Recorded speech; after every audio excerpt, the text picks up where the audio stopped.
you've been to Bruster's before on the rig? Yeah, so this is, I used to work over here in this territory. Right. And so we come over here, especially when one of the new guys driving would hit a curb.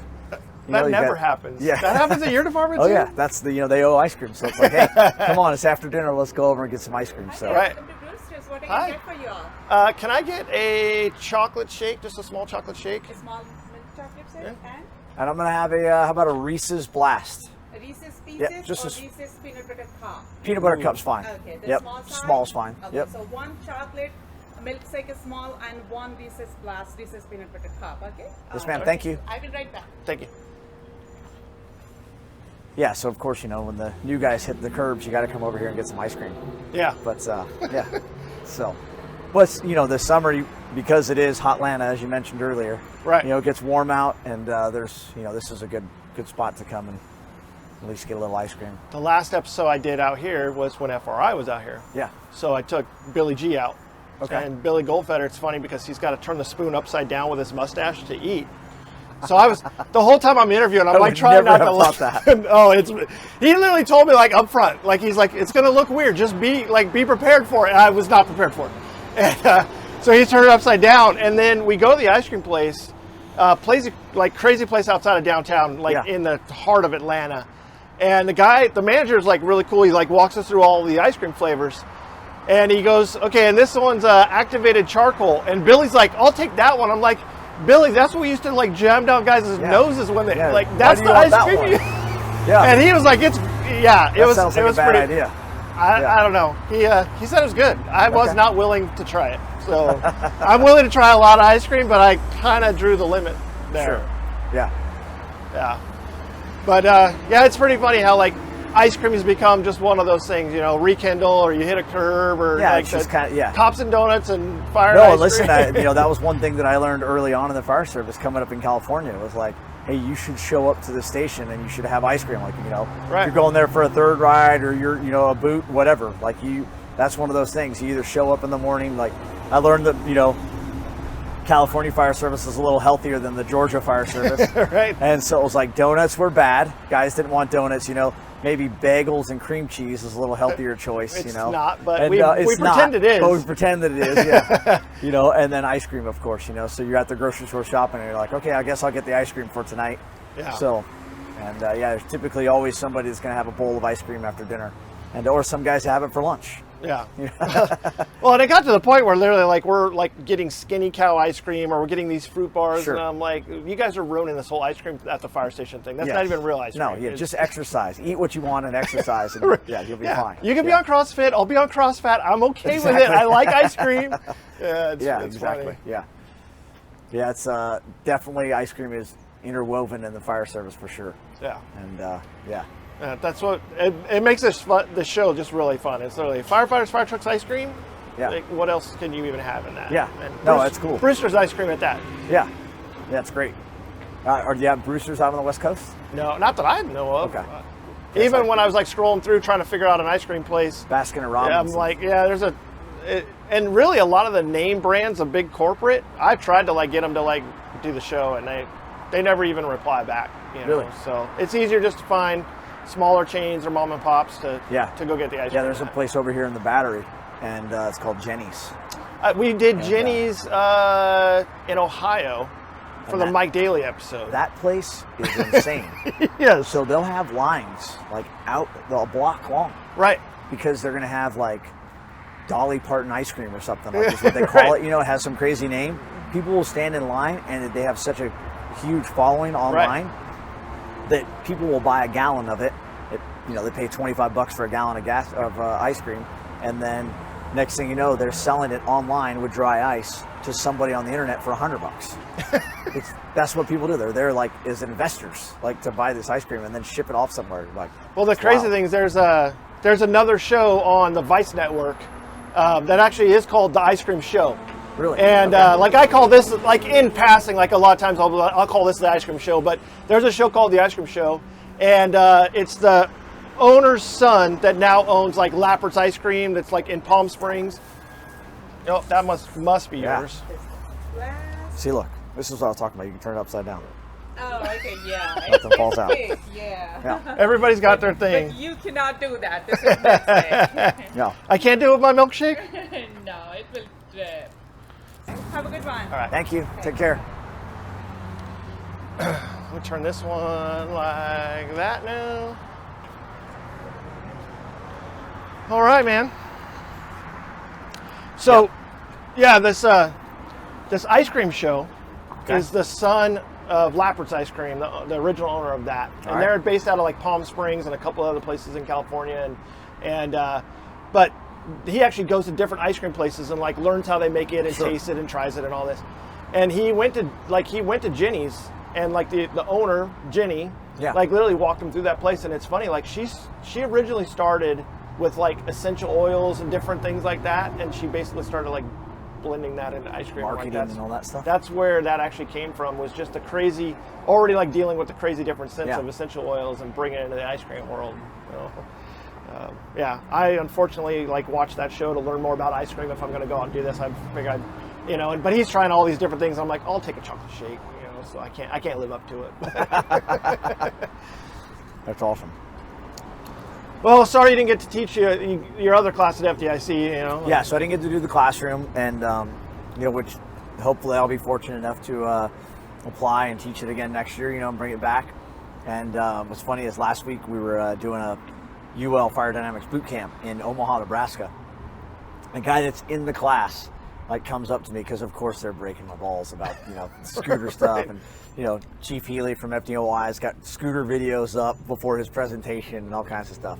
So but a guy comes up, a student in the class comes up, and he's like, I traveled from Hastings, Nebraska to Indianapolis to see Attack from the Burnside, and I show up and there's a big canceled sign across it. I felt so bad. I was like, I'm sorry, man, I was in the hospital, but that's FDIC is that's the big show, and you've been there. That's something that for everybody who's watching this should, if you haven't been to FDIC, you need to go, and especially if you're a West Coast guy. You talk to the guys from LA County that we teach with all the time, and those guys always blows their minds that to get outside of your own department and then see what the bigger world is of the fire service.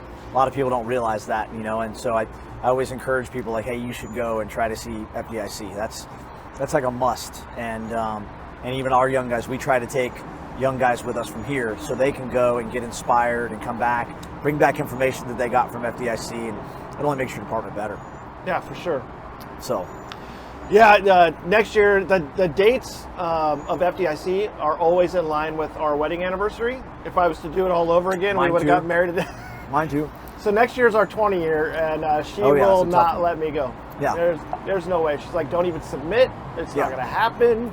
So I don't think I'm going to pull it off. I even tried to like, hey, for our honeymoon, 20 year anniversary, you want to go to? No, we're not going to. Yeah, you can like, I'll tell you what, we'll fly to Indianapolis. We'll just go in just one day. I'll teach, get back on a plane, and then we'll go to the Bahamas or something. Right. She wasn't going for it. Yeah. Especially because I think this next year my book will be published by then. Nice. So I was like, I have to go this year. She's like, still don't care. Yeah. Congratulations on that. How's that going? Good. I'm in final edit stages. Yeah. It's quite a process, though, isn't it? A lot of people don't realize how much work goes into that. I've been writing it for 5 years Yeah. now, and then it's been slowed down through peer review and other things too, and writer's block and getting pissed off, and So it's a very I think because you start out and you kind of have a vision, and then that vision kind of changes throughout the editing process, and you're like, well, it's really not kind of the way that I envisioned it, and then they're like, well, this is the way it's going to be, and you're like, well, you don't really have much control over some of that, but it's certainly a process that I learned a lot through, as far as the book stuff goes. But everybody thinks like, oh, you're a book, so you're rich now. It's like, hey, that's not how it works, man. These are fire service books. You don't sell a lot of them, and the percentage that you get is not very much. Like I always joke and tell people, like, how much I make off of one book is like a cup of coffee. Right. It's like I'll buy you a cup of coffee, and it can't be Starbucks because Starbucks is more. Regular cup of gas station coffee is about how much I make off of one book sell. I'll go buy some Bruster's ice cream. That's all you're getting. But with our book, The Evolving Fireground, we've been fortunate enough to be pretty successful with departments started picking it up as testing material. And so there we have Right. departments across the nation, large departments, Fort Worth, Texas, and San Antonio, and those are big places. They got 50 stations, and that's like on their captain's list. It's on the Houston, or a Captain 2 test for Houston. It's on the lieutenant's exam in Boston. And so those type of things, your book starts to get on those, and then guys have to start buying that book to be able to study for the promotion exam. So, which I'm honored to have it picked up like that. That's really cool for us. And so, but as the research continues to develop and it just becomes more popular, people are looking for something like that. And rather than picking up like a 100-page study and trying to read through that, it's like, hey, here's a book that's kind of broken down in firefighter terms. And it was cool to write it with PJ Norwood, and I definitely needed his help, especially on the incident command portions of it, because that's not, I'm kind of junior in that world. So his assistance with that, he's a longtime chief, and he's really good. Right. So now, how long's that book been out now? I guess we've been out almost close to 5 years, I think, because I always get lost. The COVID years kind of erased my memory, for a couple of years. Like, okay, when was that? So we lost 2 years with COVID.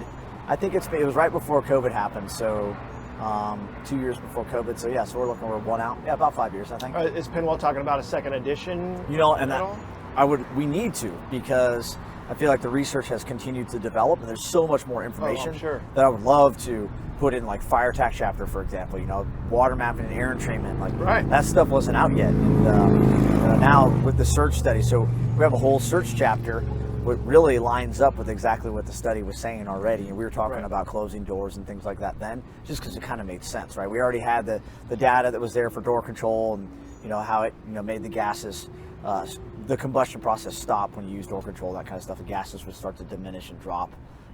So some of that's in there already, but having that now, like, hey, the search study's out, and this is what we've learned, right? And some of the new verbiage, like I mentioned, window initiated search, that kind of stuff. It would be nice to have an updated version, but again, that process is difficult to work, because there's hundreds of authors that are going through the process. Right. So when I just started a Firefighter Book Club, we meet once a month on Zoom with the author of a book. I've seen it. Yeah. So the other thing we just started, this last meeting, right after we did the interview with Nick Papa on coordinated ventilation. Yep. We're doing another thing on top of that called Writer's Block, and they meet once a month, and it's like aspiring fire service authors, and we talk about the putting the book together. How do you actually do the table of contents? How do you get ideas? How do you go through peer review? Yep. And the cool thing is, the other thing is, it's accountability, because it's going to keep them motivated to, like, okay, what did you get done this month? Let's see what chapter you wrote. That's awesome. And I already got Mark Haw to agree to come on after we've been doing it for a while. Like, hey, if you're looking to go through Pinwell or on your own or whatever, here's some stuff that I can give you as far as helping you with, because Pinwell's not an easy process to figure out publishing through them. No, it's not an easy process. And listen, in the end, we're all firemen, right? Like, what do we know about writing books? I don't, Right. I mean, yeah, I have a college education now, but most of us have a high school education when we started. Like, we don't know anything about writing books.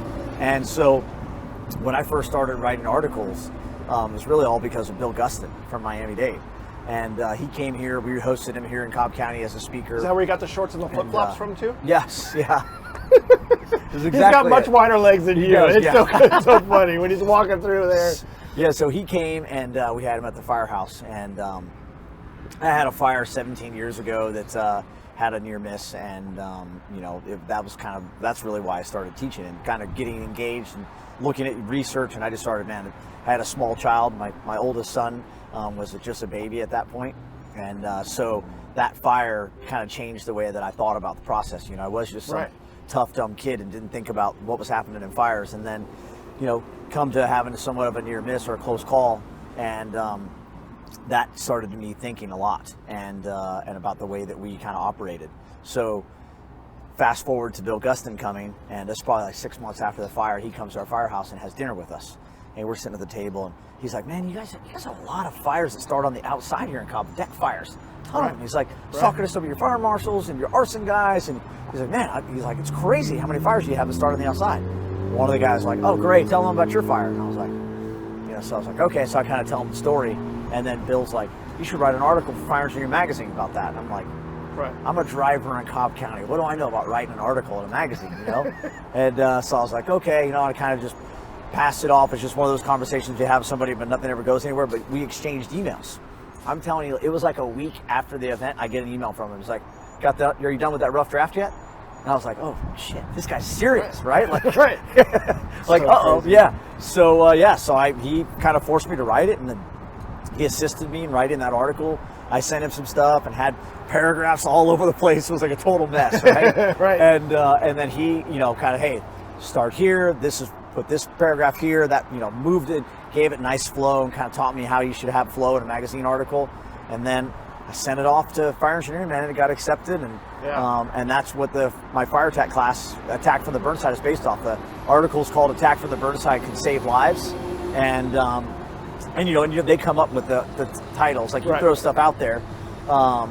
What's funny about my Attack from the Burnside class was the very first year that I taught at FDIC, when I put it in, I wanted to call it Attack from the Burnside. It's kind of challenging the burn to unburn thing, right?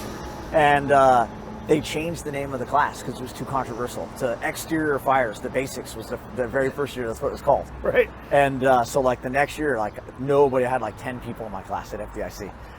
Nobody attended. Everybody's like, who wants to go to a fire on, you know, exterior fires? What the hell? I don't want to go to a class on that. I was walking down the street in Indy, and Glenn Corbett, and we just happened to be walking next to him, and he starts talking to me and a buddy of mine. And he's like, oh, first year instructors? Like, yeah, you know, what class did you teach? And I was called Exterior Fires, the basics. He goes, what was that on, like mulch fires? Like, and I was like, yeah, see, that title, like nobody gets it. So titles are very important, you know, when it comes to the magazine articles and trying to understand what everything's about. And that even with the book, you know, like it has to be done right. And what are you going to call it? So Right. So crazy. Like, it's the same thing for me. I was actually trapped in a garage with my crew on a wildland fire 16 years ago. yeah. And that's the reason why I do all the stupid crap that I do today. All right, it changes the way you think, you know, and just you look at, and that's some of the positive things that come out about close calls and near misses, right? Looking at the failures that occurred. And that's everything that I've written about are mistakes that I've made. And you know, it's like, hey man, this is how people get hurt. This is how people die. I've been lucky that I wasn't in that situation, you know. But I certainly looked at it and was like, oh man, hey, we screwed up here, you know. Right. And that's identifying those issues, and you know, it can come down to a million different things, from leadership to, you know, to strategy and tactics. So, Yeah. and that's what I started writing about, and then I just continued to keep writing, and you know, all the magazine articles that have been published in multiple different magazines, I took those and really used that as my base for the book. And then, you know, with PJ, we kind of just plugged some stuff in together. It was like, hey, let's take some pieces from this article. I think it'll fit here. And the next thing you know, it's like, oh yeah, Right. I have a lot of material already. I have hundreds of pages of stuff that I've already written. And now how do I form that into a book? So I think, you know, guys can start to do that, and really that's kind of a way to get started. But the publishing process and meeting with them first is like, Right. you may not get approved. Like, you can, just that book application is crazy, right? Yeah. The application is kind of daunting, you know, so it scares people away. Well, the first time my book was actually turned down by Pinwell, and that was with Dodson and Mittendorf, like, pushing it, because I had to ask them, because, you know, I'm using the strategy and tactics for employee fires, and I'm using some of the reading smoke stuff and Arter reading buildings things in there, and so those were like the first guys that I contacted, and originally submitted 2 chapters like they asked, and like the formatting, like, okay, just send us the outline and 2 chapters. Yeah. So that's what I did, and they're like, yeah, we don't want it, but it's there's so much concept crossover there that without building the entire thing, there's no way you're going to get the concept. So yeah, so I finally had it done, and it was like, well, you should probably put it back through Pinwell. And now so I had a very similar situation where the book idea initially was, you know, I looked at Vincent Dunn, all of his stuff, right? I read all of his books and his safety and survival books. And I'm like, man, he hasn't written anything in a long time. His book really could be updated. And so I wanted to take the research and combine that with kind of his concept of safety and survival, because he talks about a ton of fire dynamics and things like that in his books. And so the original idea was, I went with all the guys that I'm on the UL advisory board with and approached them and said, hey, would you guys help me write this? Like, I'm kind of a junior guy. And guys like Pete Van Dorp and all these guys that have been around forever. I was like, you write this article, you write this, like this chapter. We'll split everything up, and we'll have a different author for all these different chapters, and it'll be somewhat like that. Well, I put that in and submitted it, turned down, didn't go anywhere. They said too many authors. You can't have that many authors. It was like 8 or 10 people were going to be different authors, and so I'm like, okay. Well, so then they were like, why don't you just write it and find one other author, co-author? I'm like, okay. So that's where PJ came in, and then resubmitted. But yeah, same process, got turned down originally, and then kind of had to change some things around and rewrite another proposal, and then that's where it got set up, yeah. And so from there, and then, PJ and I had already met at a technical panel meeting for UL stuff. That's where we first met. Right. And kind of just hit it off with, with a good friendship, and yeah, and it's just expanded from there. Then we became the Dollhouse guys, and right. and all that kind of stuff, and that whole concept, just the burning of the dollhouses, the plans that are out there that have been floating around. My father-in-law built those plans just like on Google Sketch, Right. And so built those plans just based off of a thing that I got from Ed Harton out of Washington, and he had seen them in Sweden. So I wanted to bring them here and start teaching fire dynamics with them. And then we had a captain in Connecticut that Matt Palmer, he wanted to change the plans and add an attic space to it. And that's really what changed the dollhouse. It was just a square box we were burning, and people really didn't get it. We burned it at a couple conferences and stuff. And once Matt Palmer said, hey, can I change the plans and add an attic space to it? It just exploded because it looks like a house now. And it was an interesting kind of teaching perspective of like the way that people think and identify with stuff. And from there, I had to build a website, which sucks. It's not a very good website. I'm not a website builder. Again, fireman, not a website builder. And because I needed a downloadable PDF off of a website, and so we built stopbelievingandStartKnowing.com just because of that website. You can download the PDF off of there, and so the build plans are there. We've given them away for free. Like I said, the Google Sketch he made, my father-in-law made it. It's not perfect, definitely could be updated, but that thing's been downloaded in all 50 states and like 26 countries. Wow. And we have people that on our Facebook page that will send in Facebook messages of dollhouses being burned in Myanmar. I had to look up where Myanmar was. It's next to India, if you didn't know. It's between Vietnam and India. I'm like, well, I don't even know where Myanmar is. And so like literally like dollhouses being burned that they, and they send it into the Stop Believing Start Knowing Facebook page. It's like, wow, this is crazy, that there's that much reach out there, all because of social media.